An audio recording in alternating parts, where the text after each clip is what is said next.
చేస్తున్నా. మరి ఎందుకు చేస్తున్నావు, నీకేం అవసరం అంటే ఇప్పుడైతే ఏం ఓట్లు లేవు మీకు అందరికీ తెలుసు, ఇప్పుడేం ఎలక్షన్లు లేవు మీకు అందరికీ తెలుసు.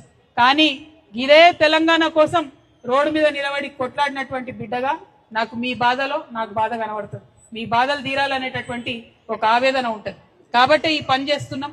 ఇవాళ అందుకే కుత్బులాపూర్లో అనేక ప్రాంతాలకు పోయినాం. అనేకమైన కష్టాలు ఉన్నాయి, ఇబ్బందులు ఉన్నాయి. ఒక్కొక్కటి వాటి వెంట పడతాం, ఒక్కొక్కటి పరిష్కరిస్తామని చెప్పి మీ అందరికి కూడా నేను మాట ఇస్తా ఉన్నా. మరి మా అక్క చెల్లెలు ఇంతమంది ఉన్నారు, మీకు ఒక నిమిషం నేను నా పరిస్థితి కూడా చెప్పుకోవాలి. నేను 20 ఏళ్ల నుంచి తెలంగాణ కోసం పనిచేసిన, బతుకమ్మ ఎత్తుకొని కాలికి బల్పం పట్టుకొని తెలంగాణలో అన్ని ఊర్లకు పోయి తిరిగి తెలంగాణ రాష్ట్రం కోసం ఎట్లా కొట్లాడాలనే ప్రయత్నం చేసిన. బీఆర్ఎస్ పార్టీలో ఉన్న ఇన్ని రోజులు నేను, కానీ చెప్పా పెట్టకుండా కారణం అడగకుండా బీఆర్ఎస్ పార్టీలోకి వెళ్ళి నన్ను సస్పెండ్ చేసి అలా నేను నడి రోడ్డు మీద ఉన్నా. కానీ నేను మీ ఆ తెలంగాణ ఆడబిడ్డల్లాగా గట్టిదాన్ని, మొండిదాన్ని, ధైర్యం ఉన్నదాన్ని కాబట్టే ముందుకే పోతున్నా, వెనకకైతే పోతలేను.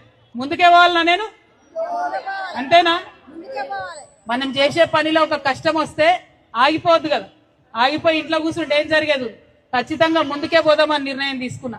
మరి చాలా మంది అన్నారు అంత పెద్ద పార్టీ తోడు లేదు, నీకు కేసీఆర్ నీడ లేదు, నువ్వేం చేస్తావు అన్నారు. నేను ఒకటే అన్నా, నేను ఇవాళ ఊర్లలోకి పోయి సమస్య ఏందన్నది మాట్లాడుతున్నా. ఎవరైనా అడుగుతున్నారా? ఇంకొకరు బీఆర్ఎస్ పార్టీ అడిగిందా? కాంగ్రెస్ మాట్లాడుతున్నదా? బీజేపీ మాట్లాడుతున్నదా? ఒక ఆడబిడ్డగా నేను ముందట పడి మాట్లాడుతుంటే ఒక్కొక్కటి పరిష్కారం అవుతున్నది. ఖచ్చితంగా ముందుకే పోతాం. ఆడబిడ్డలు కష్టపడితే, ఆడబిడ్డలు ప్రజల కోసం పనిచేస్తే ఎట్లా మారుతుంది పరిస్థితి అని చూపించాలని పంతం బట్టి ముందుకు పోతున్నా. మరి ఏం ధైర్యం నీకు?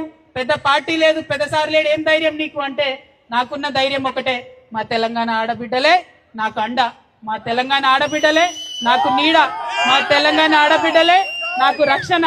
మీ ధైర్యం చూసుకొనే నేను ముందుకు పోతున్నా. ఎందుకంటే మన ఆడోళ్ళం ఒక్కసారి డిసైడ్ అయితే మన మాట మనం కూడా వినాం, అవునా కదా?